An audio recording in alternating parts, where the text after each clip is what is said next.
Boi. Come. Bashalan. In the peace. Atele. Putting crown on. Byler. Her husband. Boi Kailar. Come bride. This is a beautiful Hebrew wedding song, as if the angels in heaven are calling for the bride who has been waiting for 6,000 years to stand up bravely and put on the crown of glory for the coming King of Heaven. 大家好，欢迎来到以诺谈天频道。我们继续第3个故事，以撒的故事第2部分。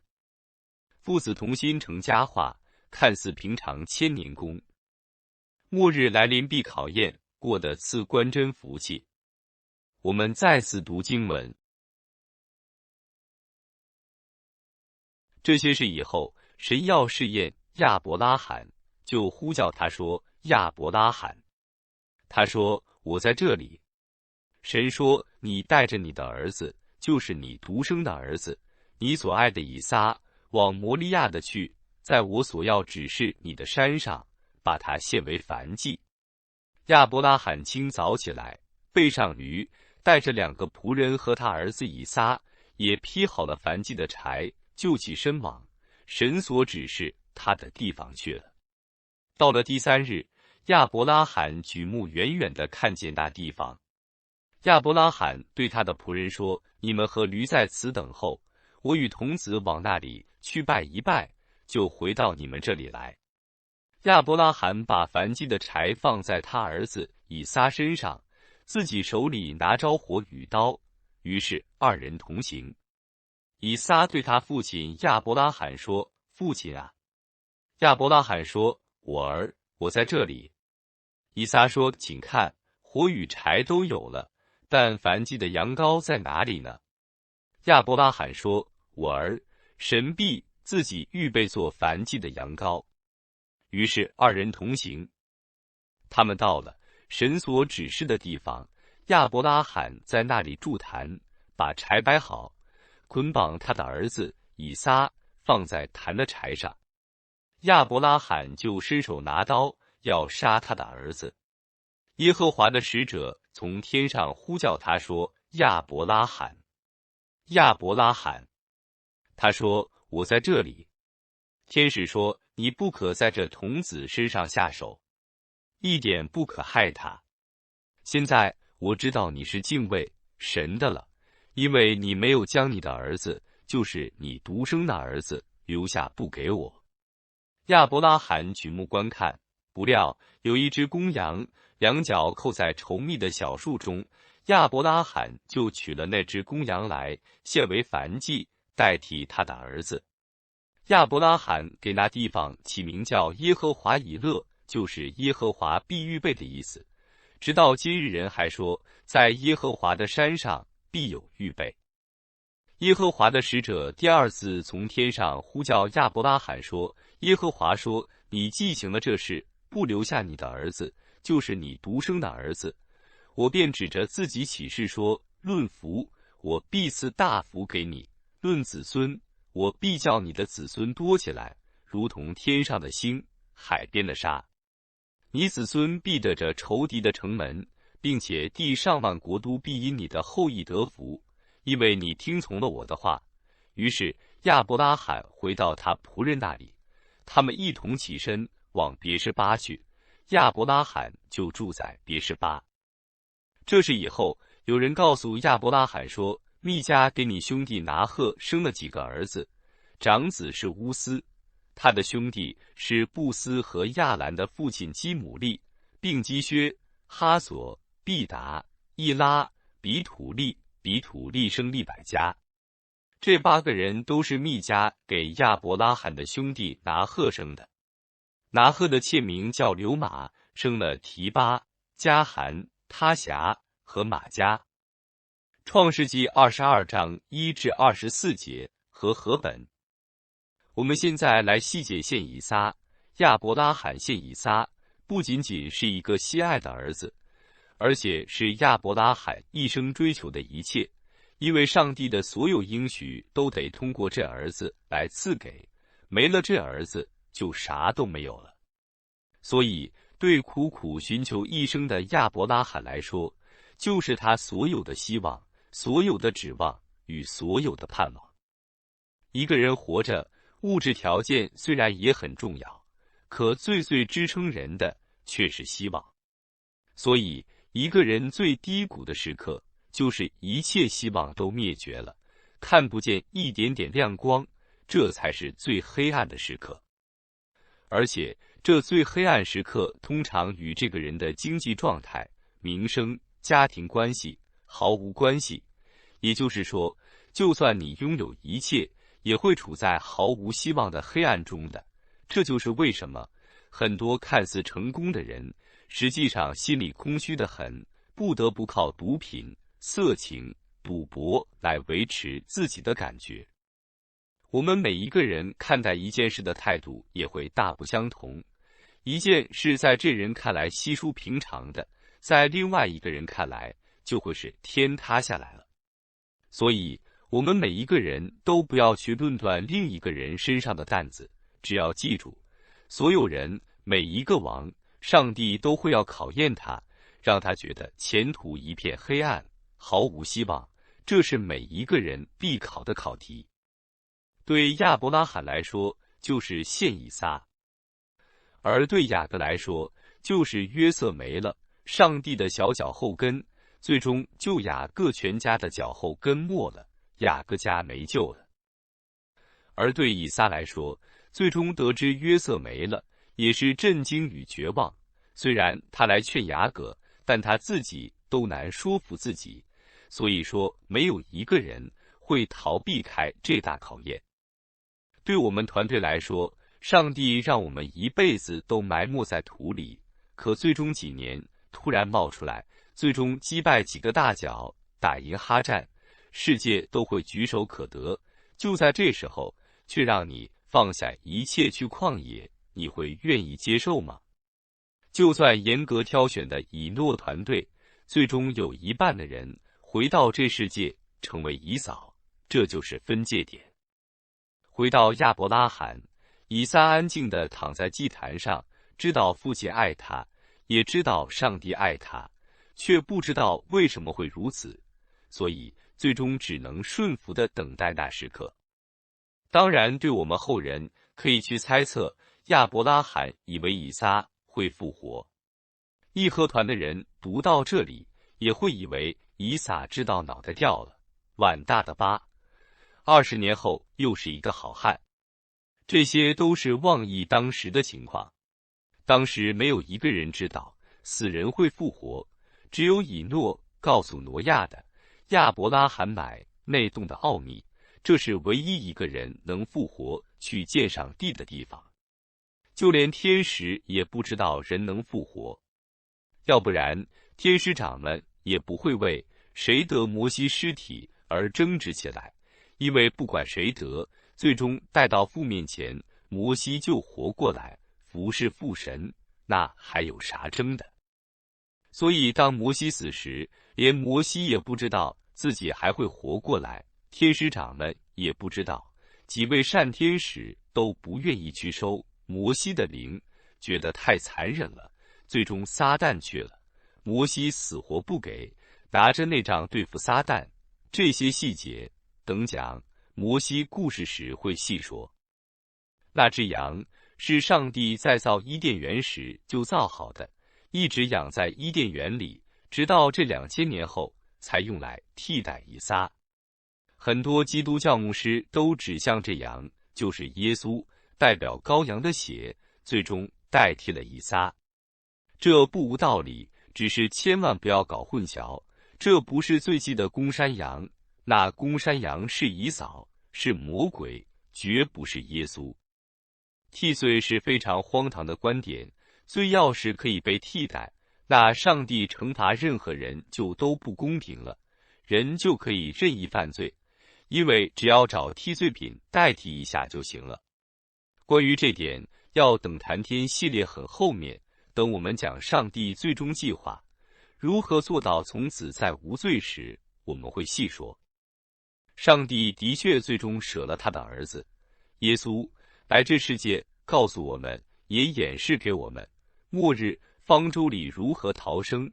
这点要等到我们讲挪亚故事时，等我们展示开当年挪亚方舟的样式，我们才会明白。现在暂时放一下。耶稣展示的十字架是以诺与以利亚最终为唤醒以色列人而心甘情愿地上的十字架，最终3天3夜之后复活，再次坐火龙火马飞上天去述职，告诉天上地上要求都准备就绪，天上就会用雷声宣告大灾难的3年半开始。而以诺与以利亚是替罪羊，因为杀人的是以扫，只是人分不清楚，所以最终用这2位领袖替代以扫。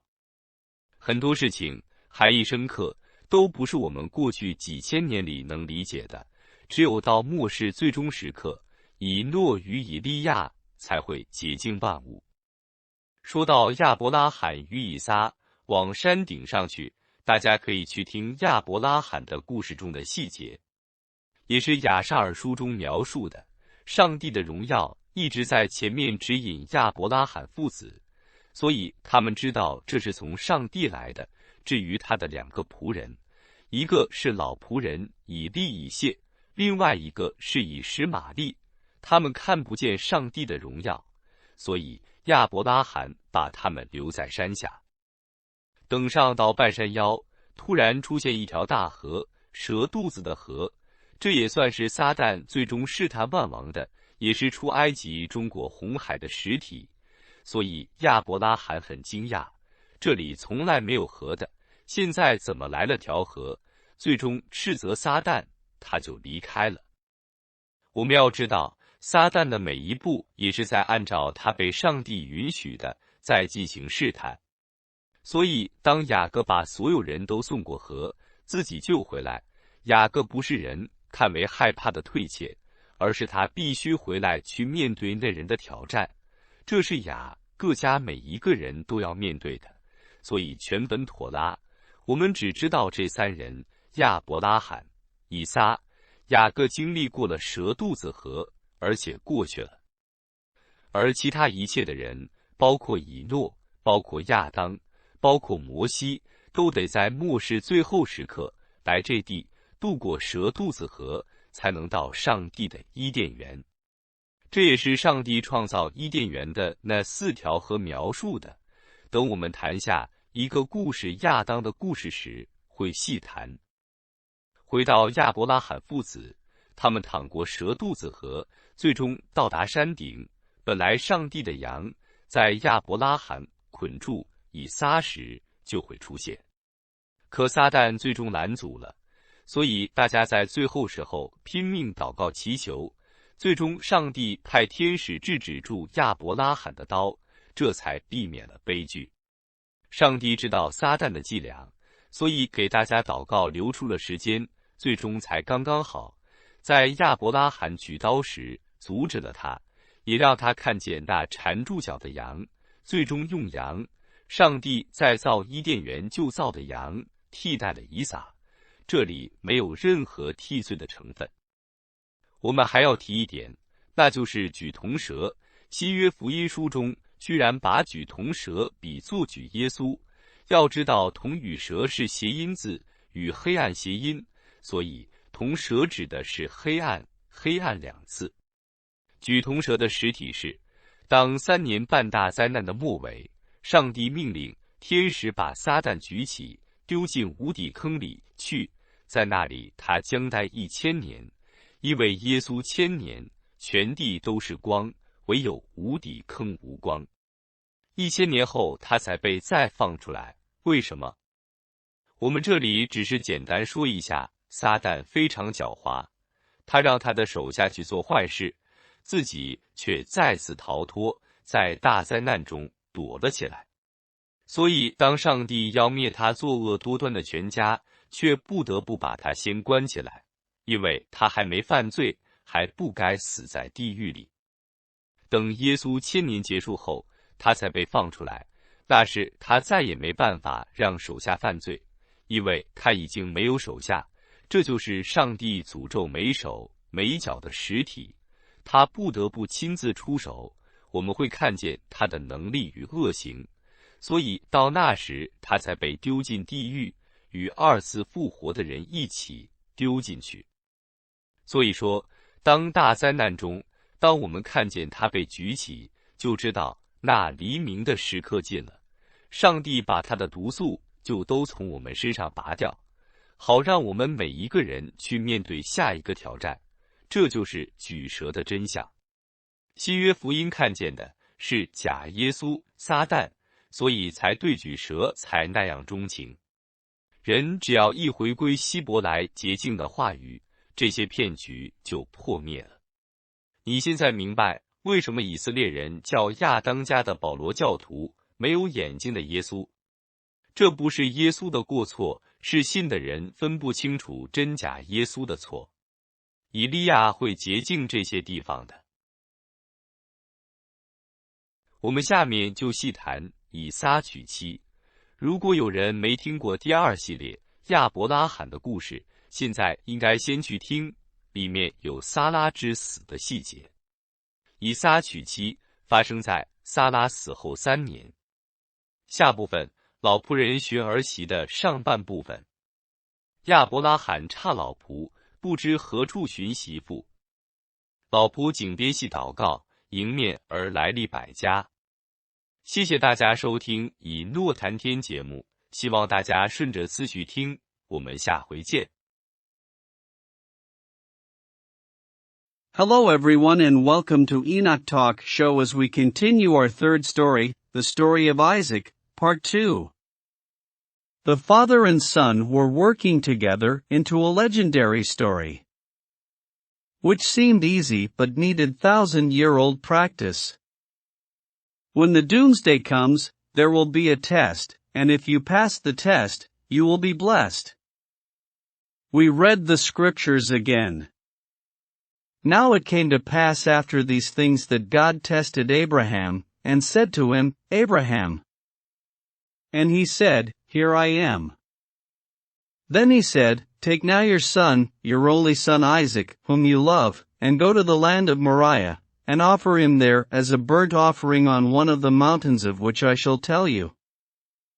So Abraham rose early in the morning and saddled his donkey, and took 2 of his young men with him, and Isaac his son, and he split the wood for the burnt offering, and arose and went to the place of which God had told him. Then on the 3rd day Abraham lifted his eyes and saw the place afar off.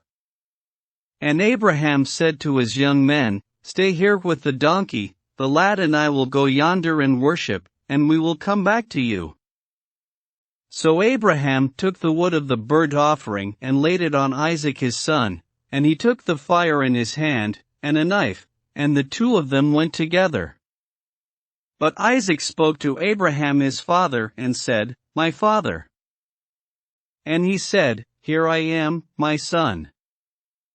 Then he said, Look, the fire and the wood, but where is the lamb for a burnt offering? And Abraham said, My son, God will provide for himself the lamb for a burnt offering. So the 2 of them went together. Then they came to the place of which God had told him. And Abraham built an altar there and placed the wood in order, and he bound Isaac his son and laid him on the altar, upon the wood. And Abraham stretched out his hand and took the knife to slay his son. But the angel of the Lord called to him from heaven and said, Abraham, Abraham. So he said, Here I am. And he said, Do not lay your hand on the lad, or do anything to him, for now I know that you fear God, since you have not withheld your son, your only son, from me. Then Abraham lifted his eyes and looked, and there behind him was a ram caught in a thicket by its horns. So Abraham went and took the ram, and offered it up for a burnt offering instead of his son. And Abraham called the name of the place, The Lord will provide, as it is said to this day, In the mount of the Lord it shall be provided. Then the angel of the Lord called to Abraham a second time out of heaven, and said, By myself I have sworn, says the Lord, because you have done this thing, and have not withheld your son, your only son. Blessing I will bless you, and multiplying I will multiply your descendants as the stars of the heaven and as the sand which is on the seashore, and your descendants shall possess the gate of their enemies. In your seed all the nations of the earth shall be blessed, because you have obeyed my voice. So Abraham returned to his young men, and they rose and went together to Beersheba, and Abraham dwelt at Beersheba. Now it came to pass after these things that it was told Abraham, saying, Indeed Milcah also has borne children to your brother Nahor, Huz his firstborn, Buz his brother, Kemuel the father of Aram, Chesed, Hazo, Pildash, Chidlaph, and Bethuel. And Bethuel begot Rebekah. These 8 Milcah bore to Nahor, Abraham's brother.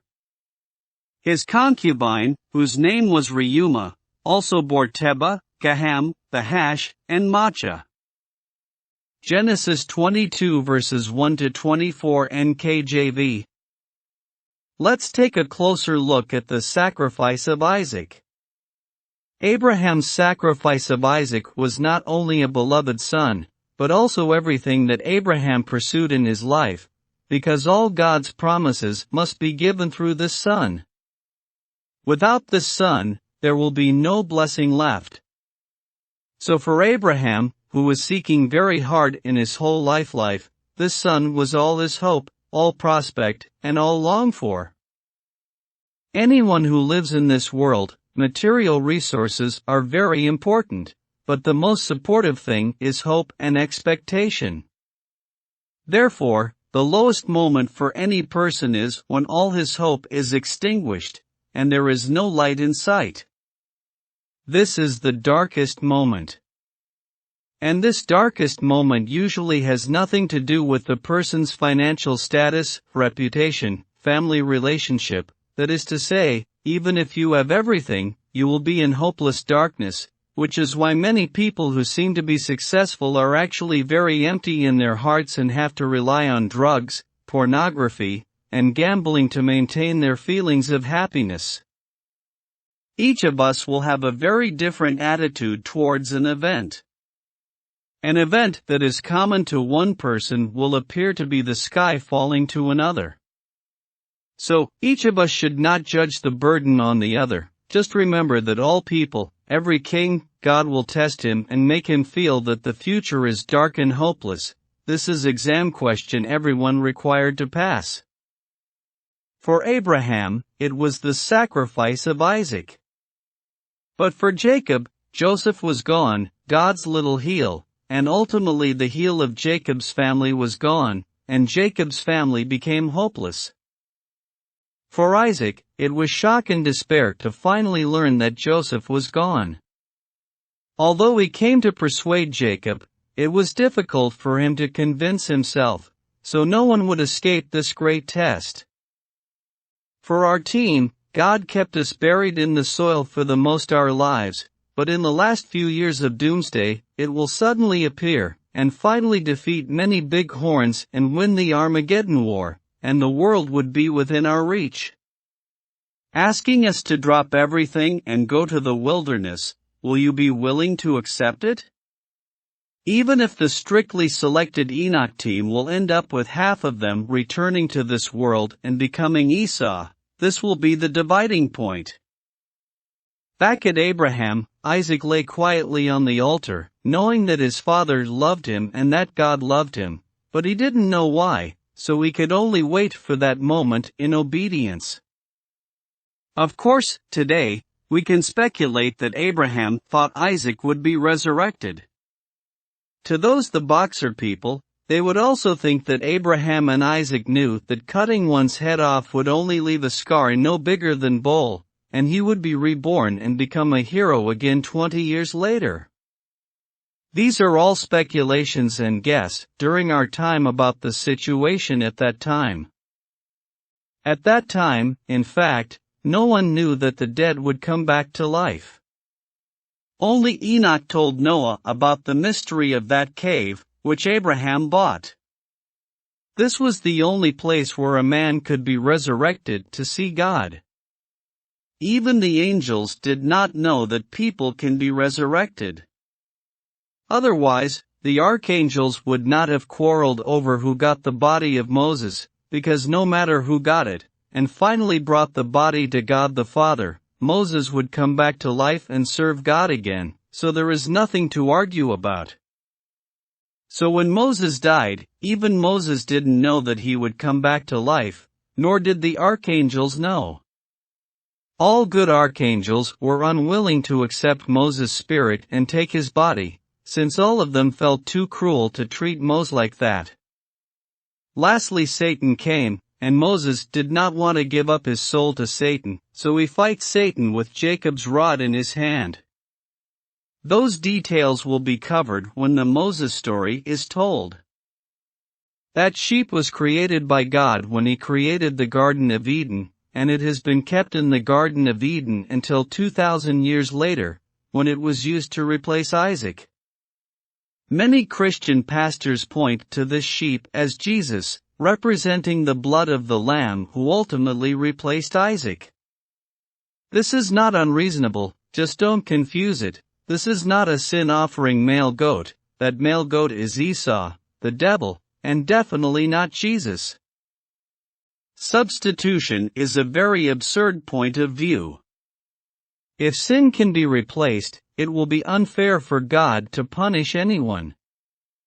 People can sin at will, because they only need to find a scapegoat to replace them.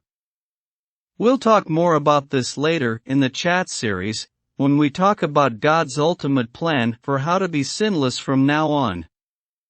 God did finally give up his Son, Jesus, who came to this world to tell us and demonstrate to us how to escape in the ark of the doomsday. This will wait until we tell the story of Noah, when we show the style of Noah's ark. We will understand. Let's put it aside for now. The cross that Jesus showed was for Enoch and Elijah. In the doomsdays, in order to wake up the Israelites, they would be willingly nailed on the cross in order to show Israelites and the world resurrected after 3 days and 3 nights. They will be carried back to the heaven to report their duties, and will tell the heaven that all the requirements on the earth have been prepared. When it is ready, it will be announced with thunder from heaven that the 3.5 years of the Great Tribulation will begin. And Enoch and Elijah will be scapegoats, because the murderer is Esau, but people can't tell them apart, so they are finally replaced by these 2 leaders.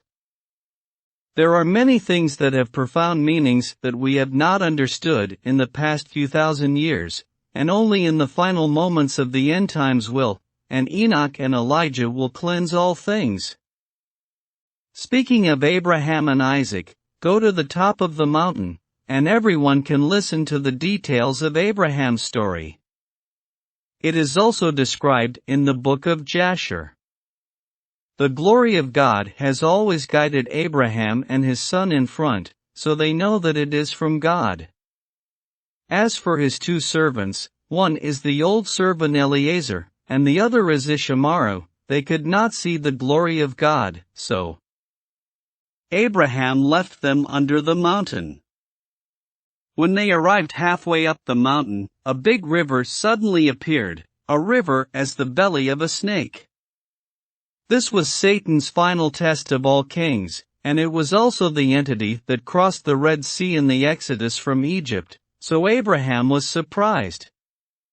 There had never been a river here. Abraham finally rebuked Satan and it left. We must know that every step of Satan is also in accordance with God's permission, and is conducting temptation. So when Jacob sent everyone across the river, he came back by himself. Jacob was not a shyness that people thought he was afraid of, but he had to come back to face the challenge of that man. This is true for everyone in the Jacob family. We all have to face it, so all the Torah, we only know these three people, Abraham, Isaac, and Jacob, who experienced the Snake Belly River and passed by. And all the other people, including Enoch, including Adam, including Moses, must come to this land at the doomsdays and cross the river of the snake's belly before they can reach God's Garden of Eden. This is also described by the 4 rivers in which God created the Garden of Eden, and we will talk about it in detail when we talk about the story of Adam. Back to the father and son of Abraham, they lied across the Snake Belly River and finally reached the top of the mountain. Originally, the sheep of God appeared when Abraham bound Isaac. But Satan finally blocked, so everyone prayed desperately at the last moment, and finally God sent an angel to stop Abraham's knife, which avoided the tragedy. God knows Satan's tricks, so he gave everyone time to pray, and in the end it was just right time. When Abraham raised his sword, God stopped him and let him see the sheep with its horns entangled in it. In the end, God used the sheep created in the Garden of Eden to replace Isaac for sacrifice, and this was Enoch's scapegoating element here. We have to mention one more point, that is, lifting a bronze snake. The New Testament Gospels actually compare lifting a bronze snake to lifting Jesus. You must know that bronze and snake are homophonic words with the word darkness, so bronze snake refers to darkness and darkness twice. The reality of lifting the bronze serpent is that at the end of the 3.5-year tribulation, God will command the angels to lift up Satan and cast him into the abyss, where it will stay for 1,000 years, because Jesus has 1,000 years on the earth, and the whole earth is full of light, only the bottomless pit has no light. Satan will be released after 1,000 years. Why? We are just here to briefly say that Satan is very cunning.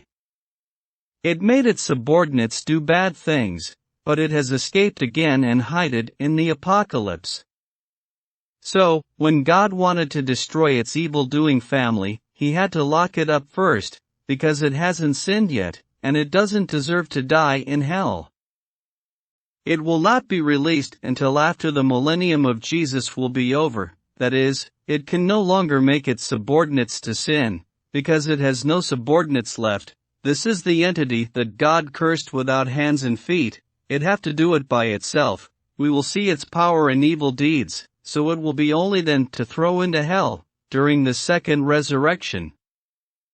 So, when the cataclysm will happen, when we see it lifted, we will know the dawn is near, and God will pull its poison from us so that each of us can face the next challenge. This is the truth of lifting the bronze snake. What the New Testament Gospels see is the false Jesus, Satan, which is why Adam family is so fond of lifting the snake.